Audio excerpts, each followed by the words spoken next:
श्री कृष्णा भक्तों, माघ कृष्ण पक्ष की चौथ को गणेश चौथ का व्रत होता है।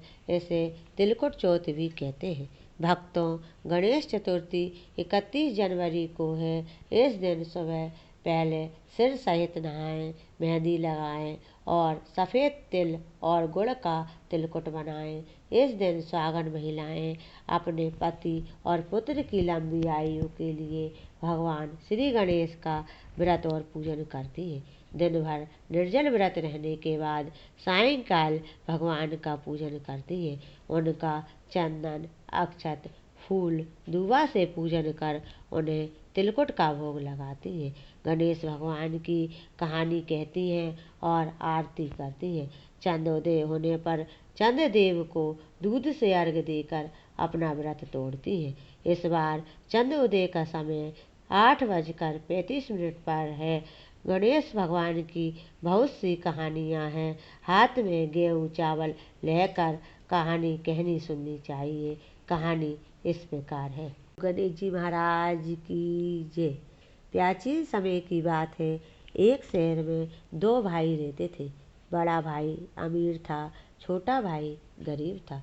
छोटा भाई जंगल से लकड़ी काट कर लाता था। छोटी बहू अपनी जिठानी के घर काम करती थी और इसी से उनका घर चलता था। छोटी बहू गणेश जी को बहुत मानती थी और उनका व्रत सच्चे मन से करती थी। एक समय माघ कृष्ण की चतुर्थी का दिन था।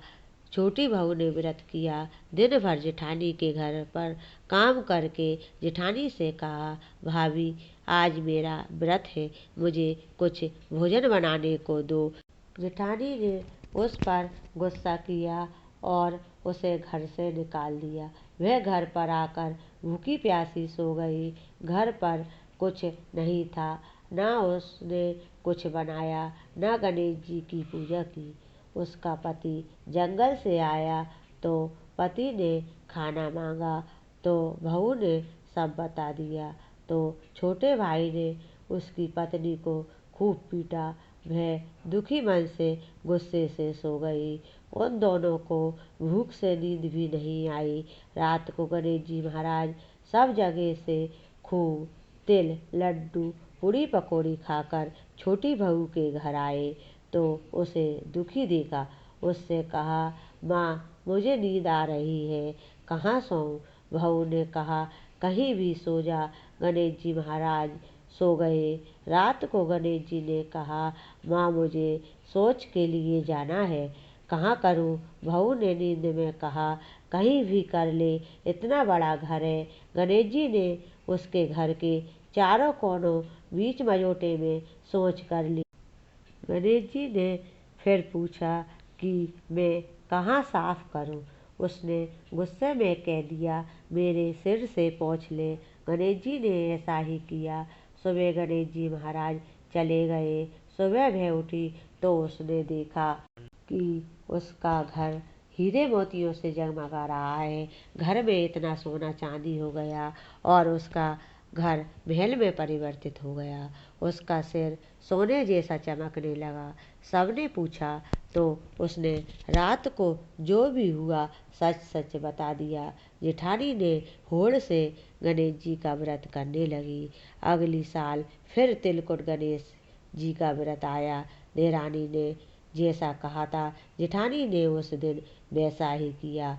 रात को घूमते घूमते गणेश जी आए तो कहने लगे, माँ मैं कहाँ सोऊं? जेठानी ने कहा, इतना बड़ा घर है, कहीं भी सो जा। गणेश जी सो गए। रात को गणेश जी ने फिर उससे कहा, माँ मुझे सोच के लिए जाना है। उसने कहा, कर ले। चारों कोनों बीच मजोटे में गणेश जी ने ऐसा ही किया और फिर पूछा, कहाँ साफ करूं? उसने कहा, मेरे सिर से पोंछ ले। ऐसा करके गणेश जी वहाँ से चले गए। सुबह हुआ तो गणेश जी की माया से पूरा घर गंदगी से भर गया। बदबू ही बदबू हो गई। जेठानी ने देवरानी से कहा, तूने कहा वैसा मैंने किया, पर मेरे घर पर तो इतनी गंदगी है गई कि जितनी साफ करती हूँ उतनी ही बढ़ती जाती है। अब क्या करूँ? गांव वाले कहने लगे, छोटी बहू सच्चे मन से गणेश जी का व्रत पूजन करती थी, इसलिए गणेश जी उस पर प्रसन्न हुए। तुमने उसके देखा देखी धन के लोभ से व्रत किया, इसलिए गणेश जी तुमसे अप्रसन्न हैं। अब तुम गणेश जी से प्रार्थना करो, वो ही तुम्हारी मदद करेंगे। सबके कहने से देरानी जेठानी गणेश जी से प्रार्थना करने लगी। तब गणेश जी ने जेठानी से कहा, तुमने अपने देवर का छल से हिस्सा रख लिया और उसे परेशान भी करती हो। तुम दोनों अपने छोटे भैया बहू को उसका हिस्सा बराबर से दो, तभी ये माया हटेगी, नहीं तो नहीं।